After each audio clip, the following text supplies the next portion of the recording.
Hello বন্ধুরা, পুতুল কিচেনে আপনাদের সবাইকে স্বাগত। আজকে একটা চিকেনের রেসিপি বানাবো।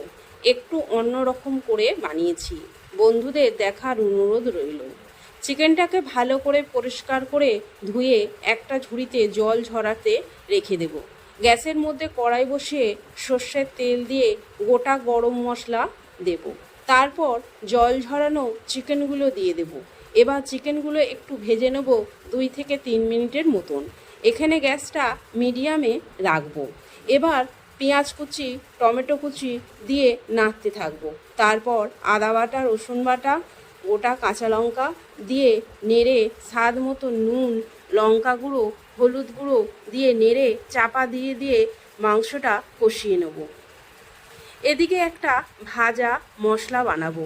তার জন্য নেব গোটা ধনে, গোটা মৌরি, গোটা জিরে, গোটা গরম মশলা, গোটা শুকনো লঙ্কা। এগুলো ভেজে গুঁড়িয়ে নেব। এবার চাপা খুলে নেড়ে ফাটানো টক দই দিয়ে আবার কিছুক্ষণ কষিয়ে নেব। ভালো করে কষানো হয়ে গেছে।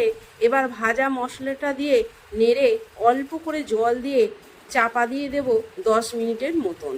তারপর ঢাকনা খুলে নেড়ে আর একটু ভাজা মশলাটা দিয়ে নেড়ে নামিয়ে দেব।